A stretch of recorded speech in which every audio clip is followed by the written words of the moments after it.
All right, welcome back to the Built to Grow podcast. I'm your host, Tim Lyons, in the studio. New shade on the window. We're excited about it. Joined, as always, by Randy Angston. What's up, buddy? What do you mean you don't like those sun shots during the whole episode, right to the eyeball? Right to the face. So we threw up a temporary tarp across the window so we can get a little bit better lighting. So if you're on the YouTubes, check us out, Built to Grow podcast. Love to get some more subscribers over there. You can see what we're doing in here in our new setup. I mean, it's like gorgeous. I know we put all this effort into it and nobody's seeing it. Yeah, exactly. Quick announcement. We just locked in our final keynote speaker. So let's talk about our keynote speakers for the Grow Summit, which is June 8th through 10th in sunny Scottsdale, Arizona next year. We've got tickets on sale now, FitProGrowSummit.com. Our first keynote is Ben Newman. So Ben Newman is actually your, you work with him directly, right, Randy, as a performance coach. Correct. Yeah. Mental toughness is kind of his whole, MO. I talk about it all the time. We live in a world of application, a world of information. It's the application that's the hard part. Ben absolutely helps you get back to doing what gets the result that you're looking for. And a lot of time that's a great person to have at a summit where you're taking in all this information. Maybe Ben can smack you around a little bit and get you to do the work. So Ben's the performance coach for Alabama, Michigan State, K-State, Kansas State, Miami Dolphins, North Dakota State football teams. He's also works with corporations and business leaders for performance. So yeah, excited to have him join us at the Grow Summit. And then our second keynote is Mike Michalowicz, who's an author, 7-time million book sold author of, you've probably heard of a few of these: Profit First, Pumpkin Plan, Fix This Next, Market Differently, Toilet Paper Entrepreneur, keep on going on. So you probably heard of him most likely in the fitness space about Profit First. That's been thrown around for several years now.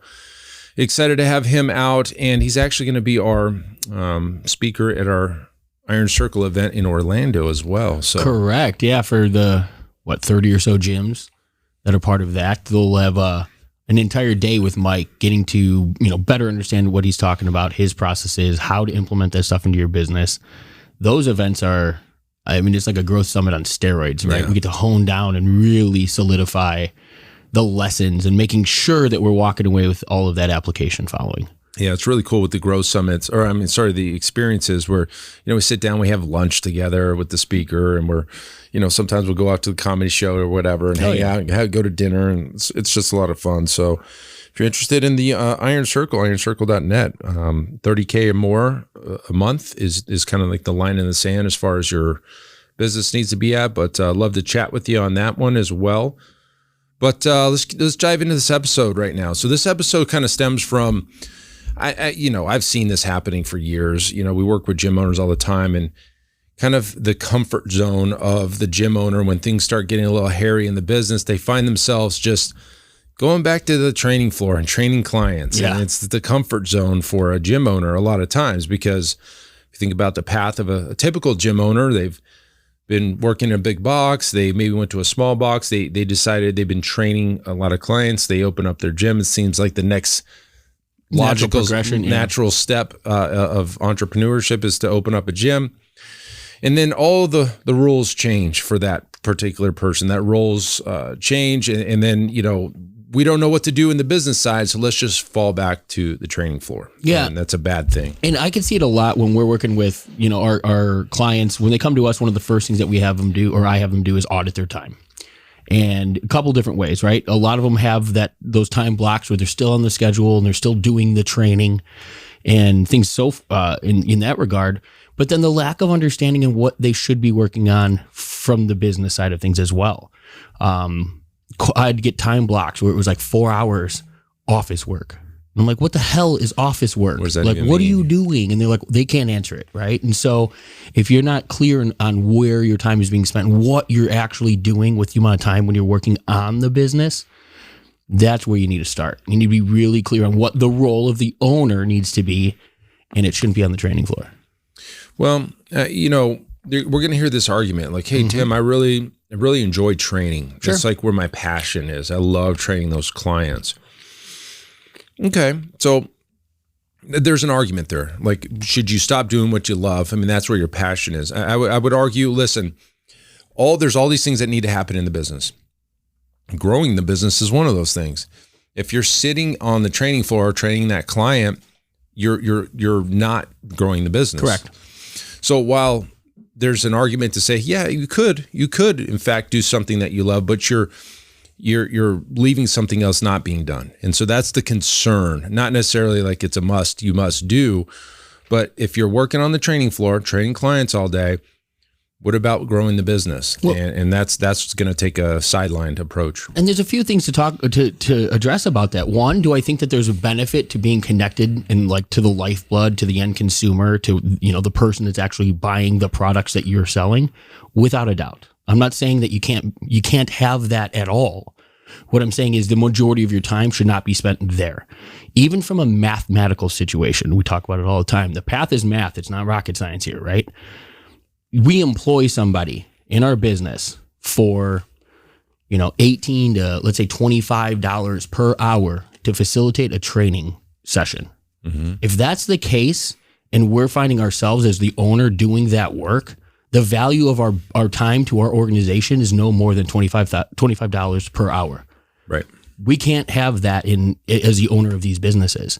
Your time needs to be spent $200, $300, $400, $500 per hour, work in order to get that type of value for the business.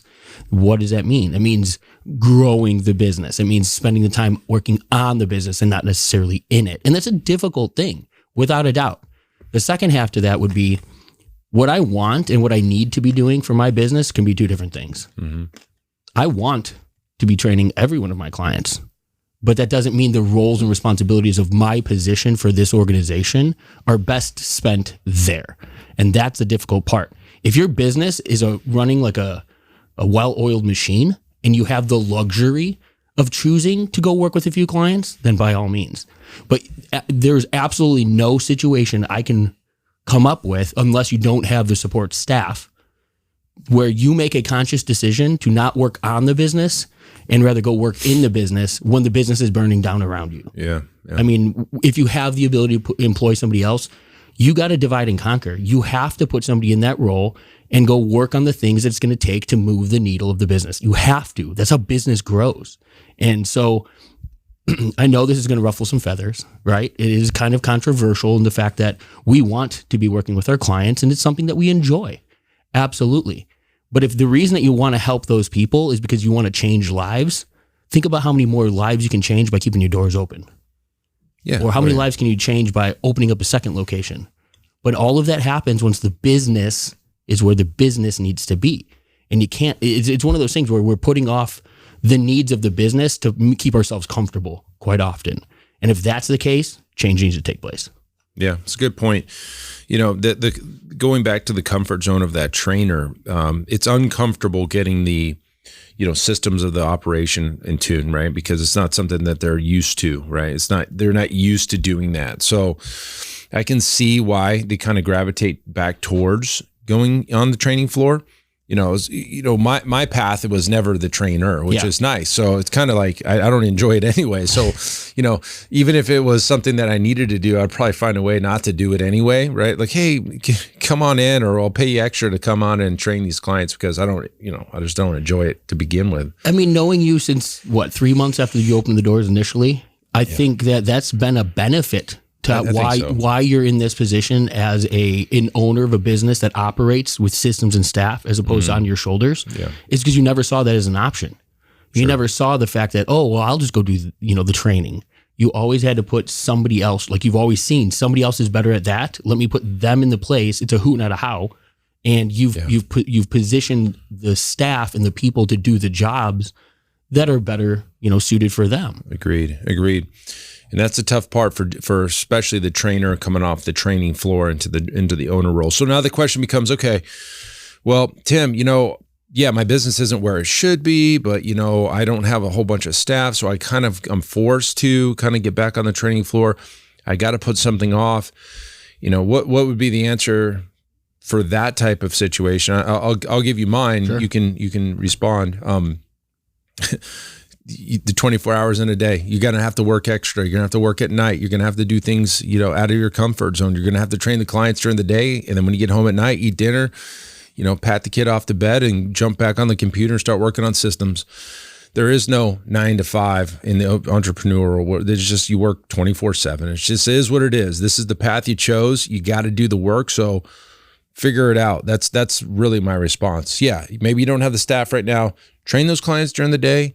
But when you get home at night, it's not Netflix and chill. It's back on the grind. You know, that's it. One of my favorite quotes, I will have this hanging somewhere. I'm doing a big steel cutout. This is how much I believe this. And it was a picture of Andy Frisella, actually. And he was holding a sign that said, you woke up broke, you had no right going to sleep the night before. Oh, yeah. And in the entrepreneurial world, that's exactly it. Nobody's here. Nobody's going to come save you. And everybody wants that easy route. Everybody's looking for the path of least resistance. You signed on the dotted line to take the responsibility of ownership. Right. Step to that level because nobody else is going to save you. And that's what this comes down to. And it might come across insensitive, but if your business isn't where you need it to be, it's your fault. Your team's not going to come save you. You're not going to have the winning marketing play that you run one time and you never have to worry about it again. Yeah, click the button. This job is consistency, and it's showing up when the fun isn't there.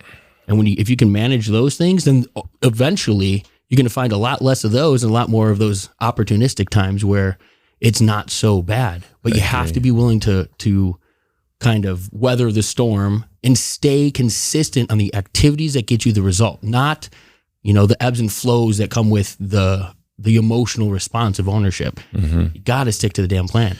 And when you're thinking about things to do, always put the income producing activities at the top of the list, because without the revenue and the influx of cash flow, you're out of business anyway. Absolutely. So always attack growth opportunities in regards to cash, income first, and then the busy work second. So like if, here's a couple examples. You've got a couple people that express interest and you haven't gotten them booked up for an appointment yet, like go reach out to those people first before you work on the email policies of the facility, right? Like something that has nothing to do with income, right? So there's going to be a million things that you can work on. I would always work on the things that are going to help generate more money. So that's a marketing and sales plays. It's referral opportunities and things of that nature. But all the rest of the stuff can't just not happen. Mm-hmm. You just can't take a look at your entire business and be like, well, as long as I got sales and marketing figured out, the rest will be fine. Because what will happen is you'll get a bunch of people in and then they'll go right back out the back door, and then you're constantly in the struggle. So that's stuff that we teach in our coaching program. We really hammer the delivery systems. Yeah. It's the experience. Yep. And it's a lot of work, but you know what? Once you get it dialed in, I mean, it's amazing. I don't know what else to say. You wake up a little bit more comfortable in the morning. Well, I think the difference is you're moving from a place of reactionary where you're showing up for work and you're going, all right, what fires am I putting out today? Mm-hmm. What am I doing today? What are my responsibilities for today? And you're putting yourself in a position of being proactive, right? You know what the responsibilities of you as the owner are. You're attacking those. You're able to delegate to your team what their roles and responsibilities are. That's clarity, right? When you know what you have to do, the reason that we get all, up in arms about the position that our business is in is because we don't feel like we have control. Mm-hmm. Clarity and control is putting yourself in the position to know what needs to happen and executing that plan. Yeah. When you have that, I mean, hell, we're sitting at the end of 2022. 2022, right? Yep. So if you do not have a goal, if you do not have a plan, if you have not laid out what first quarter of 2023 looks like and how you're going to get there, you're chasing your tail already. So right now, this is your opportunity to sit down, get clear on your goals, look at the numbers, look at where you want to be, set a goal and go for it. I can't believe how many business owners in this industry don't have those goals. They have no idea where the next dollar is coming from, where the next member is going to show up from, how they plan on actually ascending the quality of their life and the business that they're running. Every month should have a goal of growth. Every damn one of them. Delta. And yet we're the delta, right? And yet we're showing up and we're we're mailing it in day one. No. That's not going to get us where we need to go. You can change that, guys. So hopefully this episode kind of kicks you in the butt a little bit. It is the end of 2022. You're going into a brand new, you're turning the chapter. So like, why keep doing the things you've been doing if you're not where you want to be? So make the change now. If you need help, we have a coaching program, winninggym.com/grow. That's it for this episode. Until next time, keep changing lives. See you on the next show. Bye.